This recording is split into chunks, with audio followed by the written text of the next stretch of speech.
Bom dia, senhoras e senhores.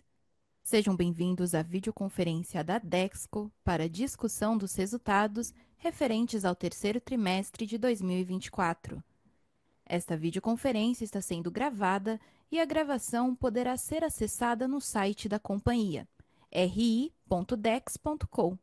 A apresentação também está disponível para download. Esta chamada também está disponível em inglês.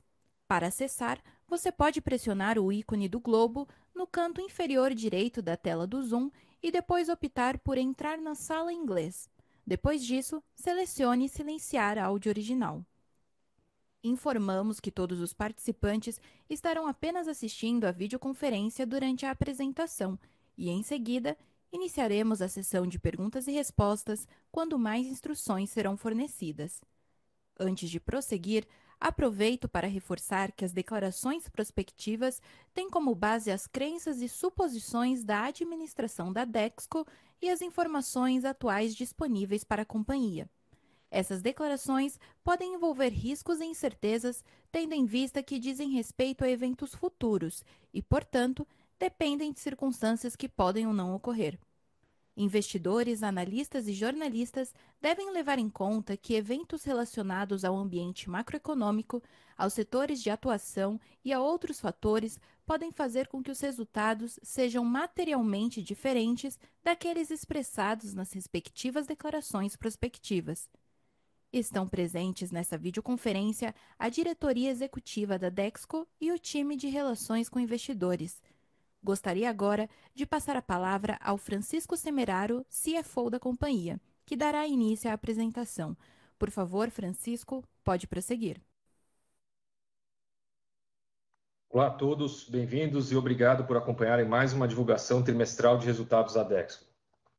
Iniciamos pelo slide 3. Confirmamos nesse trimestre a robustez da divisão madeira, que contou com o mercado de painéis de madeira que se manteve aquecido. Com altos níveis de demanda, foi possível capturar de forma eficiente os repasses de preço realizados no trimestre, o que contribuiu para os bons resultados do período. Nesse trimestre, os resultados da divisão se mantiveram em linha com os resultados do trimestre de 2024, que reforça a consolidação dos resultados da divisão de metais e louças. Adicionalmente, tivemos um anúncio importante nesse trimestre quanto à divisão de metais e louças, com o anúncio da saída da companhia da operação de chuveiros e torneiras elétricas.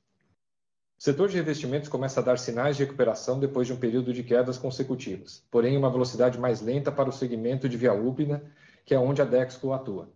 Sendo assim, ainda temos resultados pressionados na divisão de revestimentos da Dexco. Diante de um resultado mais forte no período, impulsionado pela divisão madeira e pela estabilização dos resultados da divisão metais e louças, apresentamos uma evolução de 60% no EBITDA ajustado e recorrente na comparação com o terceiro trimestre de 2023. Nos últimos 9 meses, o EBITDA ajustado e recorrente da companhia foi de 1.278 bilhões, 29% acima de 2023. Na LD Celulose, tivemos um trimestre com resultados recordes, atrelados à combinação de altos níveis de produtividade e uma diligente gestão de custos, o que fez com que no trimestre a operação de celulose solúvel encerrasse um EBITDA total de 443 milhões, sendo 217 milhões atribuíveis à Dexco. Se considerados os resultados da LD, a Dexco apresentou um EBITDA de 677 milhões no trimestre e 1,8 bilhão no acumulado do ano. Passemos agora ao slide 4. Com os resultados operacionais mais fortes nesse trimestre, conseguimos entregar uma geração de caixa sustaining acumulada no ano de 146 milhões, quando comparados ao ano passado, com uma proporção de capital de giro e receita líquida em patamares similares ao do último trimestre, o que entendemos ser um nível adequado para a operação. Nesse trimestre, mantivemos níveis de capex normalizados para a operação, porém, no acumulado do ano, como temos informado, aceleramos nossos investimentos em reflorestamento, encerrando os últimos 9 meses com um total de 601 milhões de reais de capex sustaining. Seguimos na reta final do nosso ciclo de investimentos 21-25 e no ano de 2024 tivemos desembolsos na casa de 206 milhões de reais na nossa nova unidade de revestimentos em Botucatu, 68 milhões de reais em projetos direcionados à divisão de metais e louças e 30 milhões de reais na expansão da base florestal no Nordeste. Passemos agora ao slide número 5. Com a proximidade do fim do ciclo de investimentos 21-25, também planejamos menores desembolso de caixa nos próximos trimestres, considerando o foco da companhia em capturar os resultados dos investimentos já realizados e reduzir níveis de alavancagens. Movimento este que já vimos neste trimestre com a contribuição do melhor EBITDA ajustado e recorrente acumulado nos últimos meses. Além disso, a companhia segue focada em suas iniciativas de liability management e, nesse sentido, realizamos também nesse trimestre o anúncio da nova estrutura de financiamento da LD Celulose, o qual daremos um pouco mais de cor nos próximos slides, que traz perspectivas para o negócio e melhor visibilidade em pagamentos aos seus acionistas, no caso, Dexco e Lenzing. Passemos agora ao slide 7. A IBA, Indústria Brasileira de Árvores, divulgou mais uma vez um forte desempenho do setor de painéis de madeira, com crescimento de volumes tanto no mercado externo quanto no interno. Os altos níveis de demanda, tanto para os mercados de MDF quanto para os de MDP, contribuíram para que os níveis de ocupação fabril se mantivessem elevados, puxados principalmente pelas demandas da indústria moveleira. Agora, sobre a performance da Dexco, falemos no slide número 8. Alcançamos níveis de volume de venda de painéis de madeira vistos pela última vez em 2020, com altos níveis de demanda do setor. Essa demanda mais aquecida propiciou bem-sucedidos repasses de preço e um mix mais nobre de produtos vendidos, com altos níveis de ocupação fabril. Ao final desse trimestre, de forma a rentabilizar nossa base florestal, realizamos uma negociação pontual que impulsionou os resultados do trimestre. Dessa forma, a divisão encerrou o EBITDA no terceiro trimestre com R$ 407 milhões e margem de 28%, avanço de 42% versus o terceiro TRI de 23. No ano, a divisão Madeira acumulou um EBITDA ajustado recorrente de 1,2 bilhão e margens de 29%. Falando agora sobre celulose solúvel, a LD Celulose apresentou um ritmo de produção acelerado com uma performance operacional entregando mais um resultado recorde, considerando o período desde o ramp-up da operação. Além disso, com programas de eficiência bastante sólidos, a LD manteve bons níveis de utilização de insumos, principalmente químicos e madeira, o que contribuiu positivamente com a gestão de custos. Ao final do trimestre, o EBITDA ajustado e recorrente da LD Celulose foi de 443 milhões, com margens de 61%, confirmando o potencial que a operação de celulose solúvel possui, principalmente se considerarmos suas vantagens competitivas e estruturais. Agora falando sobre a estrutura nova de financiamento da LD Celulose no slide 10, conforme mencionado no início da nossa apresentação, anunciamos neste trimestre uma nova estrutura de financiamento, partindo da estrutura original anunciada em junho de 2020, quando contratamos o financiamento para a construção da fábrica de celulose solúvel. Com um bom progresso das operações da LD desde seu início, os sócios buscaram uma estrutura de financiamento que maximizasse a eficiência da estrutura de capital da LD, substituindo o modelo de Project Finance inicialmente contratado por um modelo de Corporate Finance, alinhados a obrigações financeiras e modelo do negócio, extinguindo as garantias dos sócios. A operação no valor total de $1 bilhão é composta por um bonde no valor total de $650 milhões e um empréstimo bancário no valor total de $350 milhões, que foi a mercado no final do mês de setembro e foi muito bem recebido, com uma grande quantidade de casas interessadas, confirmando os bons prognósticos da operação. Trouxemos aqui algumas das principais vantagens que sustentaram essa operação, como a extensão do prazo do médio de vencimento.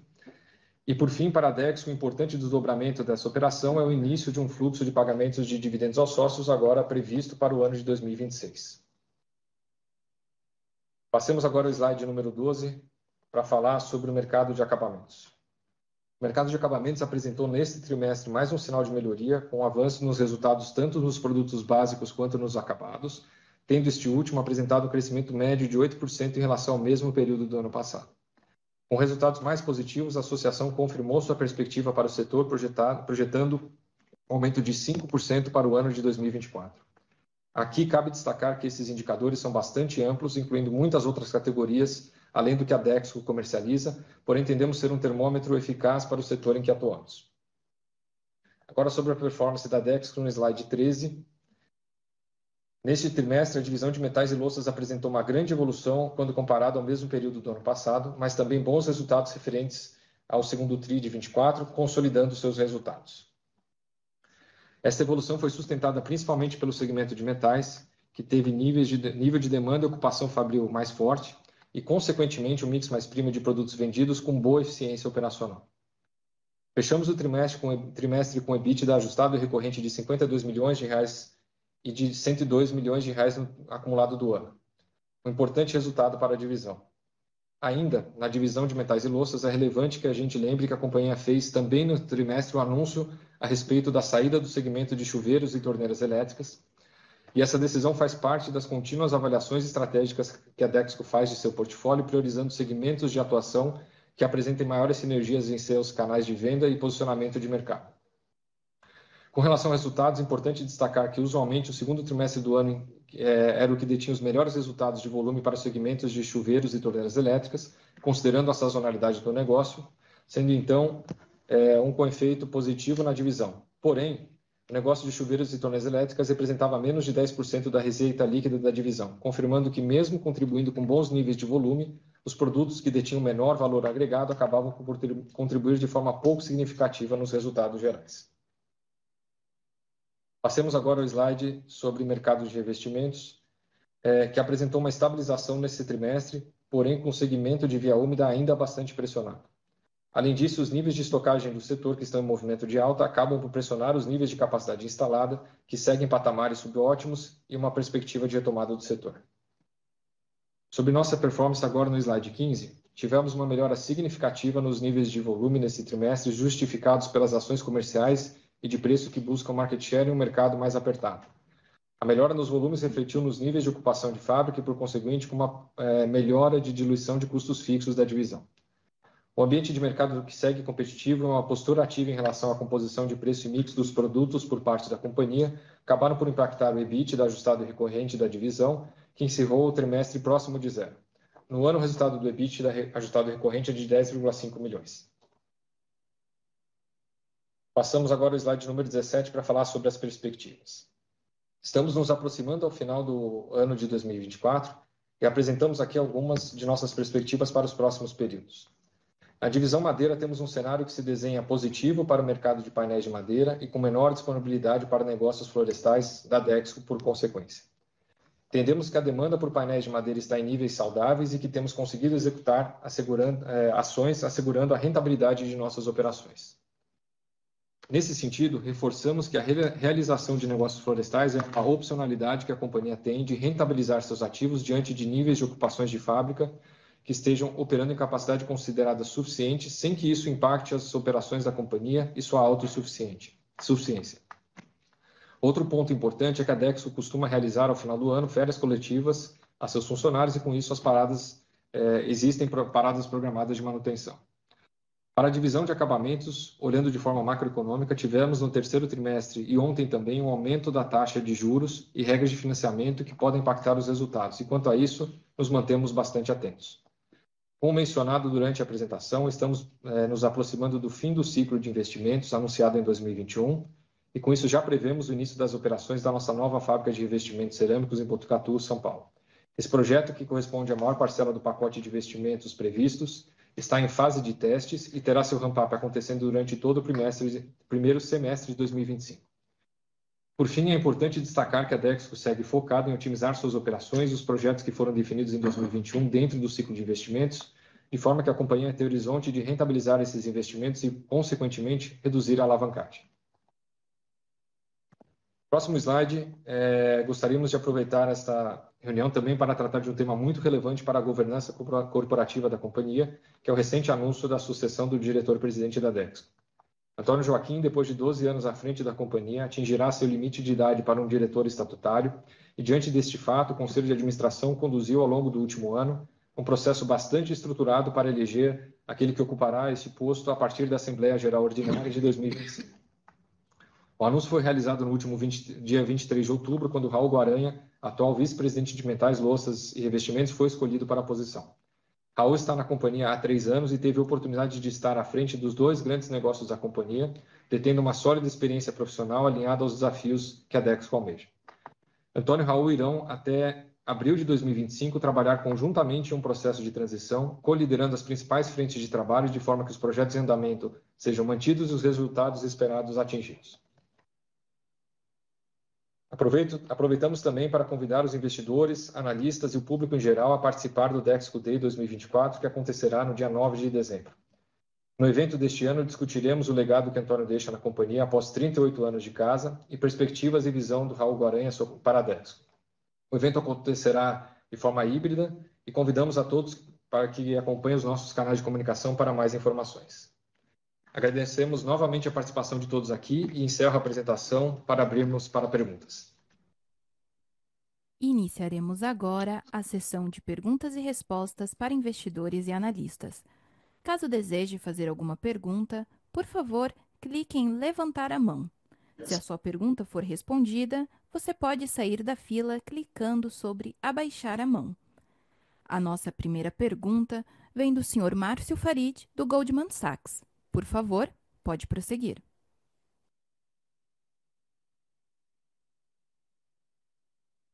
Pessoal, bom dia. Estão me ouvindo bem? Podemos ouvir.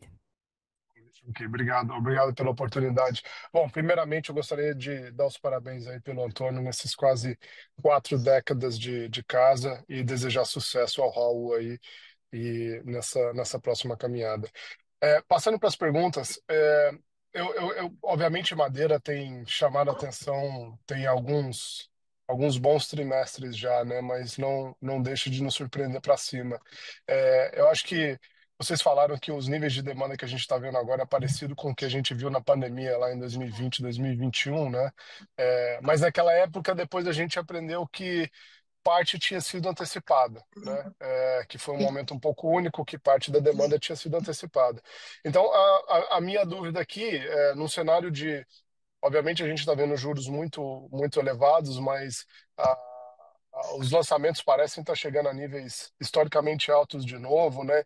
Então, eu queria entender de vocês assim como a gente deve pensar sobre a sustentabilidade desse momento que a gente está vivendo agora, especificamente do lado de demanda, né? E aí, se puderem comentar um pouquinho também do supply, tivemos alguns ajustes aí.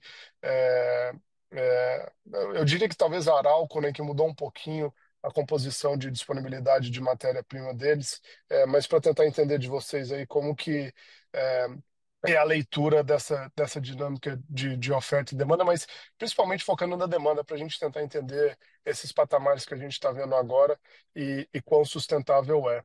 E aí em Deca, em cerâmica, um trimestre um pouco mais poluído, né, com a venda de chuveiros elétricos, mas claramente ainda aquém do esperado, mas com alguns sinais importantes, principalmente de volume melhorando, né? Agora tem alguns ajustes que vocês fizeram recentemente e projetos que devem entrar no final desse ano que eu imagino que deveriam ajudar para o ano que vem, né? Então, se puder dar um pouquinho de contexto aí de como está esse momento para louças e para deck e cerâmica também, seria ótimo, tá bom? Obrigado. Márcio, obrigado pelas perguntas. Vamos quebrar as respostas em dois pedaços aqui. Eu queria convidar o Henrique para comentar sobre madeira e perspectivas com relação aos nossos resultados, e na sequência a gente faz a passagem por deck investimentos, tá ok? Vamos lá. Bom dia a todos, tudo bom? Márcio, obrigado pelas perguntas. Falando primeiro sobre demanda, eu acho que tem uma diferença importante quando a gente compara esse momento com o pós-pandemia. Nós temos uma situação no Brasil de emprego muito positiva. Lembre de que a questão de construção é um ciclo longo, apesar de a gente ter definitivamente uma variação em alguns momentos de lançamentos, a gente tem hoje o segmento de Minha Casa Minha Vida muito forte. A princípio, tudo que a gente vê e ouve do governo é que esse processo ele tende a ser mantido, né? Então, não tem nada estrutural que a gente vê como um fim de linha potencial para acontecer. Então, em termos de demanda, é natural, esse trimestre a gente teve também um pouco mais de volume por conta desses movimentos de aumento de preço, tem um pouco de ansiedade, mas quando a gente vê a indústria bem posicionada, a indústria de imóveis, isso nos dá um alento muito grande. Outro ponto relevante é que a gente nota também alguns parceiros do varejo de indústria de imóveis, né? Casa Bahia, Magazine Luiza, grandes players desse segmento, focando bastante em retornar às origens. O que eu quero dizer com isso? Focar na essência do seu negócio, focar na venda de imóveis. Não que eles sejam responsáveis pelo mercado como um todo, mas acabam incentivando o mercado. Os nossos clientes também, a indústria moveleira, tem feito um trabalho impressionante de venda direta ao consumidor, via internet, via e-commerce, enfim. A gente vê realmente um momento bastante positivo. Então, é óbvio que a gente depende da questão de infraestrutura, do cenário macroeconômico, mas o consumo parece que vem sólido e a gente está positivo para o final do ano e não tem nada, pelo menos a gente não consegue ver nada desastroso aí pela frente. Com relação ao balanceamento de oferta e que você comentou sobre um dos nossos concorrentes, a gente normalmente não faz comentários sobre concorrência, não tem nada muito diferente do segundo trimestre, já existia o mesmo princípio, as operações que foram feitas ali na região sul do Brasil, elas acabaram se consolidando só em abril, maio desse ano, mas já tinham sido anunciadas e o que a gente notou em relação à oferta é um movimento um pouco mais racional do mercado em relação a ter que fazer, infelizmente ou felizmente no nosso caso, alguns ajustes de preço em função de um custo inevitável, que é o custo da madeira, né? A gente vê isso acontecendo não pelo nosso negócio de painéis, absolutamente, mas sim pelo cenário no Brasil, os grandes investimentos em celulose e esse momento que deve se estender por algum tempo na demanda por florestas e por madeira. Então, nada muito diferente no terceiro trimestre, e sim a continuidade da operação aí dos nossos concorrentes, no nosso modo de ver, de uma forma mais racional, inclusive fazendo ajustes também, pelo que a gente conseguiu capturar de informações do mercado. Ótimo, hein? Haddad, obrigado. Se puder comentar sobre a cisão que foi anunciada também da unidade florestal e qual a intenção por trás, seria ótimo. Francisco, você quer comentar? Márcio, a gente tem aquela nossa empresa que ela fica consolidada nós, é uma subsidiária que é a Duratex Florestal. A vocação dela é produzir e fornecer madeira para a operação de painéis e a gente viu uma oportunidade de fazer uma reestruturação aproveitando uma madeira que a gente já tinha disponível, uma oportunidade que a gente tinha de fazer negócio, e para a gente conseguir executar, a gente está reorganizando um pedaço dessa operação, é bastante pequeno, tá? E subindo um pedaço para a Dexco S.A. Então, é um movimento puramente societário, já dado que a operação de Duratex Florestal, a empresa Duratex Florestal, ela é uma fornecedora in-house para painéis. Então, a gente viu uma oportunidade bastante pontual, e como a gente disse, é um movimento entre os subsidiários, não muda nada de participação dentro do grupo, etc. Então, existe uma formalidade, obviamente, por envolver a Dexco S.A. diretamente, e para isso que a gente fez essa reorganização, de novo, pontual, pequena, para aproveitar oportunidades que podem surgir.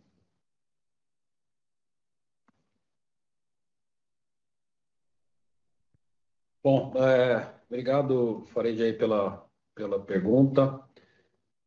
Vou começar um pouquinho pela divisão DECA, né, metais e louças, e também vou começar fazendo uma breve retrospectiva, né, das ações que a gente tomou, né, e o que a gente espera tomar lá para frente, né? Começando com o desinvestimento da área de chuveiros, eu acho que está bem claro, não tem muito mais a comentar, né? A gente vinha falando que era uma área que tinha pouco match estratégico com o nosso portfólio, então executamos aí esse desinvestimento, estamos aí aguardando os trâmites finais para passar a operação, né, para o comprador. Isso alivia, né, o nosso nível de atenção em cima de um ativo que tinha canais de vendas diferentes, clientes diferentes, né, características diferentes, então, e um tamanho também limitado e com perfil super sazonal, né? Então, o segundo trimestre é o único trimestre efetivamente muito forte de chuveiro elétrico em preparação para o inverno. Então, ao tirar isso, a gente dá aí um sinal de foco naquilo que a gente faz bem, né, que são os produtos de metais e louças nessa divisão da Deca. Aqui a gente começou há 1 ano e meio atrás acertando o nosso set competitivo, né, a nossa precificação, trazendo os nossos produtos para um nível de competição correto com o mercado, com prêmio de preço, sim, que a marca Deca carrega, né, e com isso a gente viu, de fato, né, uma recuperação de volume importante a partir aí do início do segundo trimestre desse ano, o que vem acontecendo, né? Isso caminha junto também com um trabalho muito importante de ajuste do supply chain de metais, né? Estamos olhando tudo que é make or buy, né? Fornecedores satélites, investimentos internos, desengargalando a produção. Então, estamos em níveis de produção hoje superiores aos níveis de produção da pandemia, o que, ao final, ajuda bastante a melhorar o nível de serviço, e a venda de Deca anda muitíssimo junto com este elemento da nossa habilidade de entregar os nossos produtos com velocidade e com mix completo. O que nos permitiu também focar em melhora de mix agora nesse terceiro trimestre. Então, vocês viram que o volume cresceu, né, mas cresceu mais ainda, né, a melhora do mix foi melhor, né, e a gente tem essa vocação de atuar nos itens de luxo, nos itens que de fato a Deca tem uma preponderância de participação de mercado importante. Então, com o nível de serviço melhorando, com a entrega mais rápida, com ajuste correto de working capital, principalmente redução de WIP e pouco mais de produto acabado, faz com que as nossas carteiras diminuam, o que é absolutamente salutar, né? A gente começa a ter também uma visão muito mais par e passo aqui do que está acontecendo com a venda no sellout, né? Então, a gente passa a ter muito mais visibilidade do mercado em tempo real e tira um pouco dessa amortecimento, né, ou dessa dificuldade de enxergar o que acontece na ponta quando a gente só olha sell-in. Então, as carteiras estão menores, o nível de serviço está melhor e a venda começa a responder, né? Esse final de ano é um período sazonalmente um pouco mais fraco, né? Dezembro muita gente dá uma reduzida aí, mas tem aí uma construção, tem estoques bons, nível de serviço bom, produtos bons, então estamos seguindo melhorando aí em todas as linhas de produto de metais, tanto em volume quanto em mix, e vamos seguir com esse caminho, fazendo muito uso desse nosso grande investimento em acabamentos, né, do D-Coat, né, que é uma tendência de mercado, e a Deca tem aí o maior parque, né, de equipamentos de D-Coat aí, fora da China, vamos dizer assim. Então, acho que metais estamos no caminho, acho que ainda tem oportunidades de crescer em segmentos, à medida em que a gente vai fazendo novos lançamentos, trazendo novos produtos, então vamos seguindo por aí. Também um investimento forte em recuperação de presença em ponto de venda, isso vale para todas as divisões, não é diferente em metais, então a presença no ponto de venda, a correta exposição ajuda muito na venda. Então, metais tem um caminho muito pavimentado daqui para frente.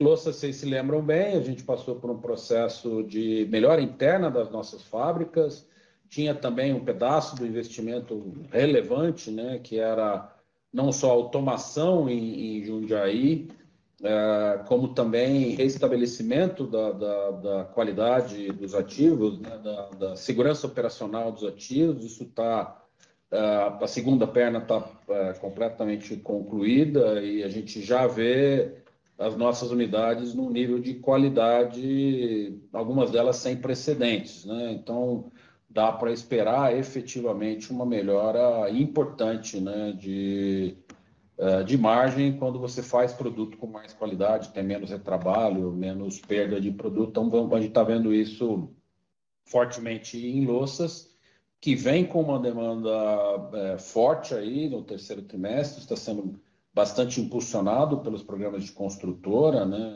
Os nossos itens mais populares, super competitivos, estão com carteira longa, né? Então a gente também vai ganhar volume quando melhora a capacidade de produção. a automação em Jundiaí mostrando resultados absolutamente alinhados com o nosso plano, mas muitíssimo promissores, né? A gente está a meio caminho desse processo de automação, mas o que a gente já está vendo é que os produtos saindo da automação saem com um nível de qualidade muitíssimo alto, né? E à medida em que a gente for arrumando isso, também dá para ver esse processo. Louças foi o item que a gente ajustou o set competitivo mais tarde, mais no final do ano passado, e com isso a demanda veio e de fato a gente está ocupando muito espaço. Então, divisão Deca com um caminho bastante pavimentado, evidentemente ainda longe do que se pode fazer, né? Tanto pelo mercado em si, quanto pelo que nós próprios podemos observar aí de oportunidades, né? Via os nossos trabalhos de inteligência competitiva, né, de análise de dados. Então, a gente consegue, de fato, olhar regionalmente por produto, por família, muitas oportunidades. Então, estamos aí achando um bom caminho para a divisão Deca de louças e metais.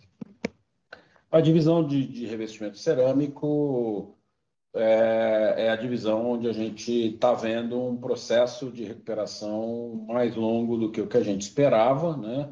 Acho que aqui, ao contrário do que o que a gente falou, né, em Deca, o principal movimento é o movimento de go-to-market mesmo. É o movimento de recuperar espaço nos principais pontos de venda. No terceiro e no quarto trimestre, dentro dos resultados, aliás, nesse ano todo, né, mas particularmente no terceiro trimestre, tem um grande investimento de trade marketing, né, em presença de ponto de vendas, algo que a gente vai continuar fazendo, né, correta exposição dos produtos é fundamental para que você ganhe espaço no ponto de venda ali. É algo que a gente está tendo que reconstruir e, como vocês sabem, esse é um mercado com muitos bons competidores e aí um mercado muito mais pulverizado também. O que teve de novidade é que, de fato, o Via Úmida não está acompanhando a recuperação que a gente vê no segmento como um todo. Então, vocês devem se recordar, uns 3 trimestres a gente começa a mostrar Via Seca e Via Úmida separado e dá para ver que o Via Úmida sofre um pouco mais nesse momento. Então, aqui é fundamental continuar ganhando espaço, continuar tendo produtos, continuar desenvolvendo o diferencial competitivo que essa nossa fábrica de Botucatu vai nos dar, né? Então, isso, à medida em que você tem presença em ponto de venda, uma estratégia de go-to-market sólida, robusta, produtos que, ao mesmo tempo, jogam nos dois segmentos, né? O segmento de valor, né, que é aquele segmento onde a compra é assistida, o ticket médio é muito mais alto, a margem é muito melhor, né? São o segmento das lojas especializadas, dos produtos com design, dos produtos com acabamento diferenciado, algo que a gente tem com muita competência dentro das nossas unidades, mas também, como a gente está grande, a gente precisa ter uma ocupação adequada. Exemplo do que a gente fez de madeira, né? Esse tema da ocupação ótima, vale muito para revestimento também, né? E aqui a gente parece ter achado o que é o modelo de operação para cerâmica. Então, isso nos coloca numa posição muito positiva, no sentido de que a gente realmente ganhando relevância no mercado, a gente vendo vendas de sell-out mais fortes, crescendo presença regional, Centro-Oeste e Nordeste, que a gente tinha dificuldade de participar estando no Sul e agora com o Botucatu tem uma vantagem de frete relevante, toda a retaguarda, né, a parte de lançamentos, os padrões, o modelo de operação, o trade marketing está preparado para isso.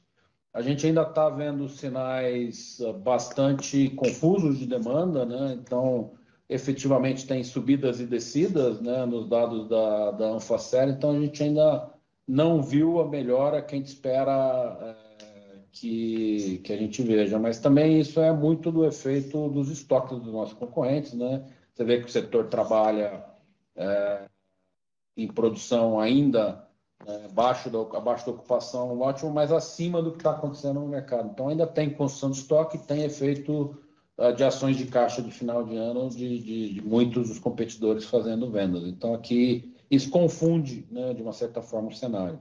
Mas eu diria que a gente está bem preparado para entrar em 25 numa condição competitiva bastante boa em revestimentos cerâmicos. Tá ótimo, Raul. Haddad, Francisco, muito obrigado pelos detalhes. Nossa próxima Obrigado, pergunta. Márcio. Nossa próxima pergunta vem do senhor Rafael Barcelos, do Bradesco BBI. Por favor, pode prosseguir. Bom dia a todos, parabéns aí pelos resultados. Primeiramente, dar aí os parabéns aí para a empresa pelo processo de sucessão. Raul, parabéns aí, boa sorte na nova posição. E Antônio, eu sei que a mudança de fato só acontece em abril, né? E provavelmente a gente ainda vai ter Investor Day, resultado de quarto trimestre, mas eu já queria aqui agradecer aí por todas as interações aí nos últimos anos aí, dar também parabéns pela transição. Indo aqui pelas perguntas, vou fazer duas aqui bem diretas aqui para a gente focar aqui nos pontos delas principais.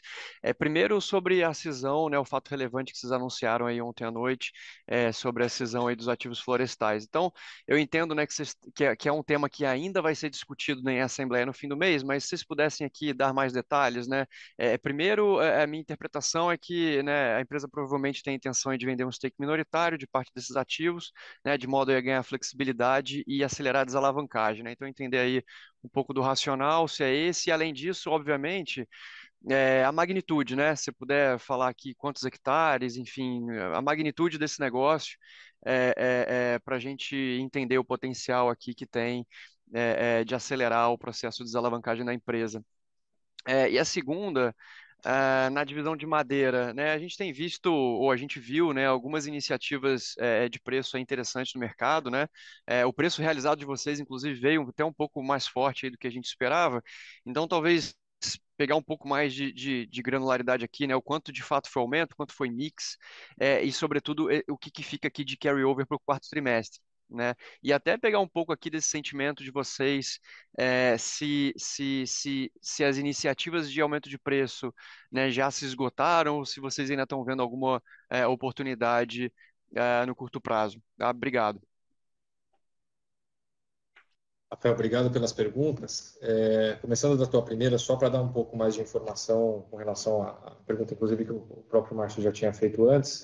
Como a gente fala, a gente costuma aproveitar todas as oportunidades que a gente tem para fazer o melhor uso de recursos e também buscar a melhor estrutura para a companhia, né?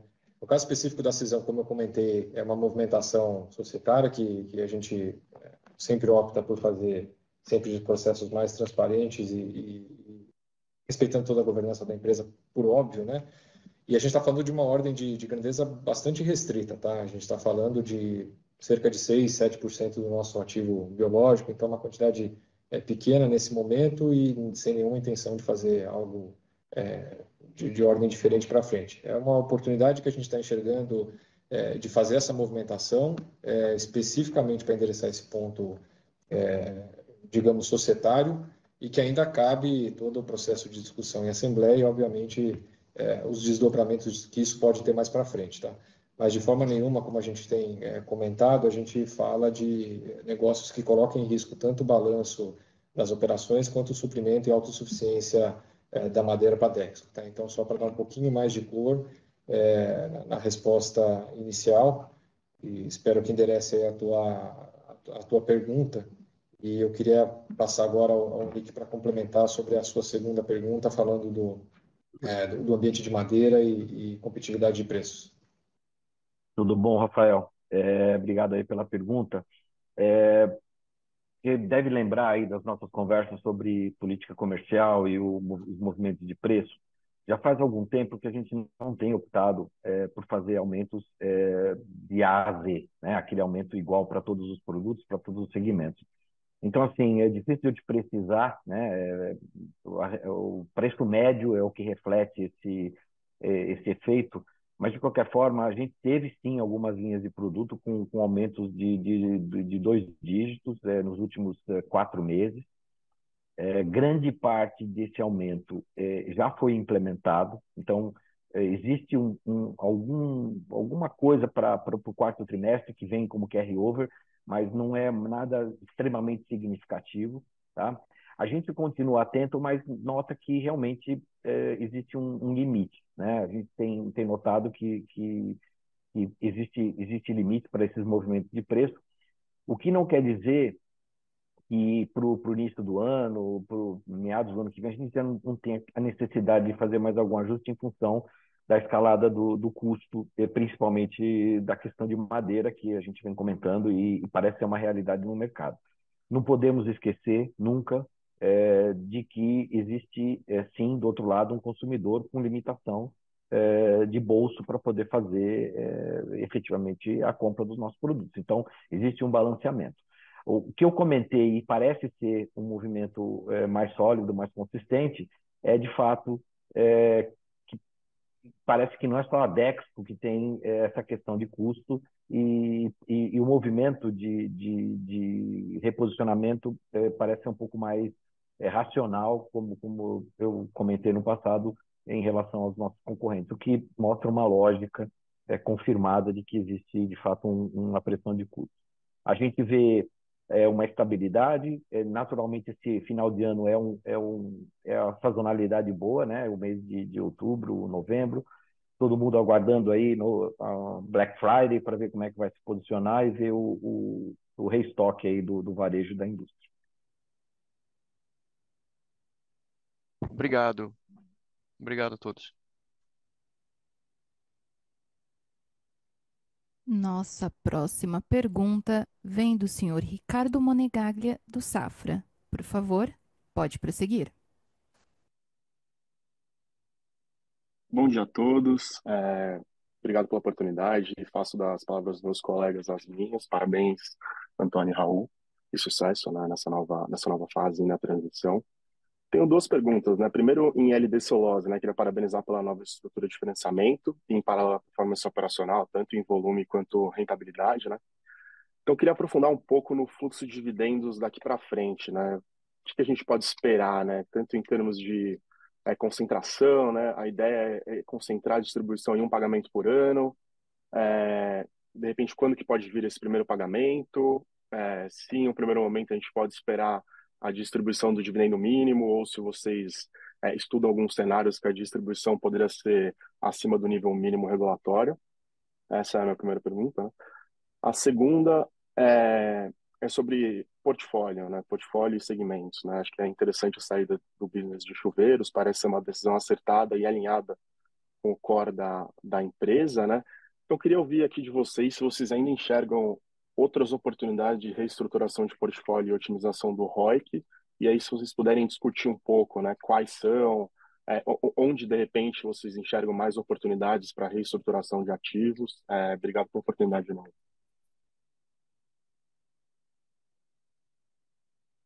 Ricardo, obrigado pelas perguntas. Começando com a primeira, eu vou dividir a resposta em dois pontos, até para deixar bastante clara a trajetória e o que a gente está planejando aqui.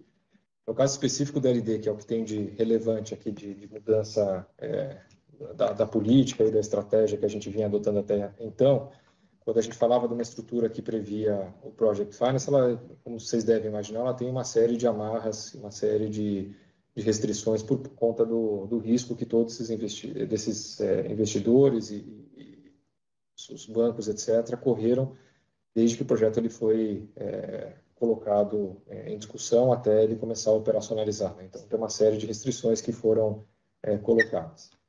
Dito isso, a gente enxergou essa oportunidade de fazer essa transição, liberar um pouco mais a corda para a LD correr solta, gerar resultados. Ela já vinha gerando caixa desde o primeiro momento, que estava sendo bastante consumido pelas próprias demandas de crescimento de volumes no primeiro momento e depois a amortização desse fluxo de empréstimos iniciais. Então, já fazia parte de tudo isso, tá? Com a estratégia nova, a gente passa a ter previsibilidade de recebimento de dividendos e é uma estratégia que ela começa de forma bastante gradativa, tá? A gente imagina o primeiro pagamento lá para 2026, num valor bastante pequeno para os dois sócios, 26, 27, acelerando levemente com o tempo, tá? Mas é importante dizer que nessa estrutura nova a gente está criando condições para que, se ela realmente performar e continuar performando acima do esperado, existem perspectivas possíveis para o negócio de LD, tanto da frente de receita vindo de desenvolvimento de mercado e preços, né? E na frente de custos, que é a otimização de uma base que já está rodando muito bem, que ela consiga acelerar isso e aumentar fluxos a partir do momento que ela tiver também mais desalavancada, tá? Então, acho que essa é a primeira parte da pergunta. Existe esse horizonte antecipado para 2026, numa magnitude pequena, e a gente desconectar uma série de amarras que tinham sido estabelecidas na época do Project Finance. Quando a gente avalia a perspectiva agora, nós como sócios, a gente tem alguns tipos de questionamento. Eu queria aproveitar também para refletir aqui que a nossa estratégia continua sólida e consistente, no sentido de continuar crescendo os negócios, obter o retorno dos nossos investimentos já feitos. A gente hoje trabalha com uma política de dividendos de uma vez por ano, com aquele mínimo que a gente distribui de acordo com o nosso estatuto, que é 30% do nosso lucro líquido, tá? É um pouco acima do mínimo legal. E a gente não vê horizonte hoje de mudar essa perspectiva. Os nossos acionistas entendem o momento, entendem a necessidade agora da gente fazer esse processo de desalavancagem com os instrumentos que a gente tem e garantir que as operações tragam o retorno que elas precisam trazer. E aí, no futuro, quando a gente vai falando de outro cenário de alavancagem, pós a captura plena do retorno desses projetos, a gente, e de novo, não estamos vislumbrando nos próximos 3, 4 anos alguma mudança significativa que justificasse alguma mudança de política. Até vai acabar coincidindo com a resposta também da LD, que nesse período também não tem nada muito relevante para acontecer nesse horizonte previsível aqui, tá bom? Queria passar então, a palavra para responder a segunda pergunta sobre portfólio, reestruturações aqui para o Ricardo e para o Raul. Oi. Bom, Ricardo, eu acho que isso está sempre no nosso radar, né? Eu acho que a gente, para um lado ou para outro, né? A marca Deca é uma marca que tem, né, um espaço grande, né, nos ambientes da casa, então a gente está sempre olhando a oportunidade de esticar esse envelope, né, da marca Deca dentro dos ambientes. Então, muito disso feito organicamente, né, trazer novos produtos, novos segmentos de atuação, né, uma possibilidade da gente testar, né, os limites dessa marca que sempre responde bastante bem. Então, estamos sempre atentos a esse tipo de coisa, seja de forma orgânica ou inorgânica, muito mais desenvolvendo produtos, né, do que especificamente por aquisição, mas sim, estamos atentos, estamos vendo, seja vão ver aí nos próximos lançamentos do ano que vem coisas novas, produtos diferentes, né, dentro do nosso portfólio que são complementares. Isso olhando de uma forma mais simples aí dentro do seu ponto, né? Algo que está sempre presente. Olhando algo mais estrutural, né? A gente se encaminha para estar com uma base muito boa de ativos, né? Vocês acompanharam, a gente efetivamente saiu lá da nossa planta de queimados, que tinha problemas estruturais, né? Isso refletiu bastante positivamente no resultado de Louças já em 24, né? A gente sabe muito bem hoje o quanto que a gente pode rapidamente responder à demanda num caso de uma aceleração, né? Então aí a gente continua tendo os equipamentos lá de queimados que a gente pode transferir para outras unidades e acelerar, né, esse modelo de atendimento à demanda, né? Então esse nosso também a gente vem trabalhando muito ativamente num plano diretor das nossas operações aqui. Então, muitas coisas mapeadas. Daqui para frente, qualquer ajuste que a gente venha a fazer tem a ver com efetivamente a nossa capacidade de utilizar melhor os nossos ativos aqui. Não temos nada decidido nesse processo, mas efetivamente são ciclos de conversas e de análises nesse sentido que acontecem com alguma frequência. E, de fato, estamos atentos a oportunidades que venham a surgir e que tenham efetivamente um alinhamento, né, um nível de aderência a esse nosso portfólio atual. Mas o que eu posso dizer com total tranquilidade aqui é que tem muito para tirar do que o que a gente tem de ativo disponível, operando ou não operando, né? Lembrar também que a gente tem uma fábrica de revestimentos que está temporariamente paralisada lá no sul e a qualquer momento a gente pode religar ou ainda combinar essa operação e outras operações que a gente tem. Então, você vai ver aqui um movimento muito, muito consistente de responsabilidade de alocação de capital. O Francisco falou no começo, né, que a gente se aproxima do término, né, desse grande ciclo de investimentos, mas o que a gente está sempre muito atento são aqueles investimentos claramente positivos e que podem acelerar muito a captura de mercado, de sinergia e de eficiência. Eu acho que aqui a Madeira foi um exemplo espetacular disso, né? No início, pouco antes da pandemia, no decorrer da pandemia, onde com investimentos que corresponderam a menos de 10% do custo de uma fábrica nova, a gente ganhou uma linha nova em capacidade de produção. Então, esse tipo de ação está sempre presente aí nas nossas conversas, discussões estratégicas. Super claro, Francisco e Raul. Obrigado, viu? A sessão de perguntas e respostas está encerrada. Gostaríamos de passar a palavra ao senhor Antônio Joaquim, CEO da Dexco, para que faça as considerações finais da companhia. Pessoal, obrigado pela presença de vocês, obrigado aí pelas interações, um momento especial para a companhia mesmo. Nós ainda vamos ter oportunidade de falar mais sobre os novos planos, sobre os processos de tudo isso envolvido na sucessão mais à frente, como foi mencionado, né? Então, nós estamos aqui satisfeitos de estar vivendo esse momento. O resto do ano aí encaminha sem grandes surpresas. Chama a atenção com um ponto que a gente mencionou, mas foi pouco abordado aí na questão de perguntas. Me preocupa particularmente um pouco o cenário mais macro, com a elevação de taxa de juros, né? Que efeito que isso vai ter, a gente vai ter que acompanhar muito bem, porque isso torna um pouco mais turvo o cenário, né? Porque certamente com taxas de juros nesse patamar, sem dúvida nenhuma, em algum momento vai haver uma inibição de novos investimentos e pode haver uma retração, inclusive, no mercado consumidor, que é tão dependente de crédito nesse nosso setor. Então, é um tema de esperar. Pode ser que tenhamos, no fim, aquilo, né? Você atira um juro alto para tentar reduzir a ameaça de inflação, mas ele tem consequências então isso daí é uma coisa que nós vamos ter que acompanhar de perto. Vamos estar bastante focados aqui também, ainda nesses próximos meses,